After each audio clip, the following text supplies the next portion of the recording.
You know what the question is that a lot of people ask me all the time? How did you make it? How did you make it?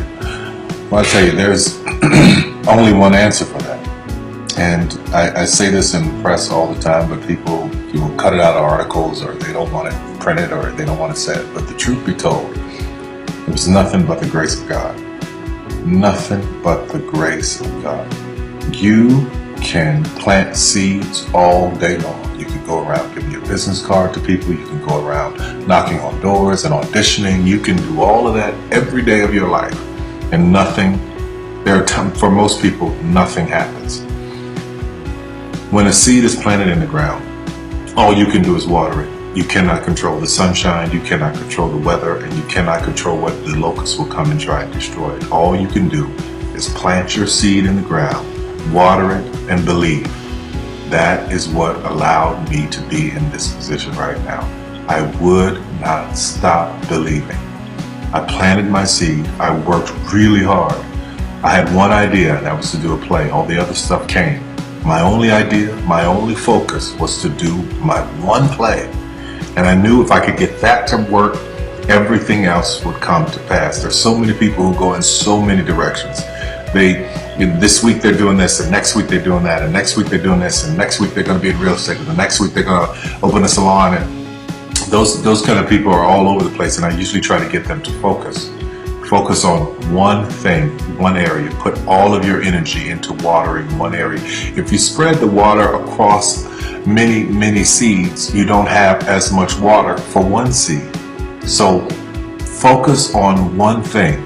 Make it your priority and stick with it no matter what.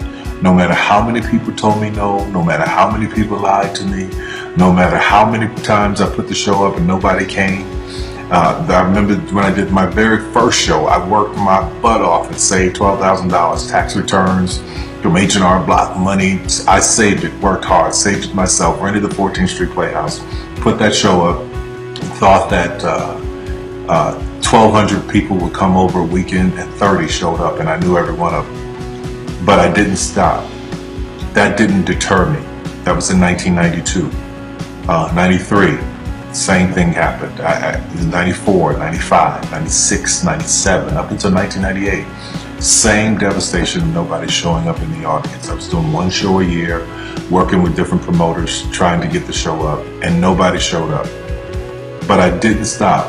And what I say to you now, looking at me now here, I am a human being. There's no difference between my humanness and your humanness. The only thing is, if you're trying to get there, you cannot stop believing in any way. No matter what anybody says, no matter what anybody tells you, you have to know it beyond knowing it. And it is a feeling. When something is for you, this is how I knew it was for me. When something's for you, there's a feeling that is deep down inside of you that will not allow you to let it go. It will keep you going when you can't even keep yourself going. That's why the mantra here at the Tyler Perry Studios is a place where even dreams believe. Because there comes a time in your life where you've worked and you've stressed and you tried to get there and you couldn't on your own, but you have a dream. And that dream has to take on the belief for you, because you can't do it by yourself. So what I would tell you is this: don't stop. Narrow your focus to one idea, and make it work. That will give birth to all the others. All you can do is plant the seed and water it. God Himself has to give the increase. Only God can make the sunshine. Only God can bring the rain. But if you've planted the seed, then you've done your part. I wish you so much success in 2012. Anything you want is possible. God knows I'm a living witness. Please feel me. Please hear this from my heart. Anything you want is possible. If I didn't believe it, I wouldn't take the time to send this message to you. Take care of yourself.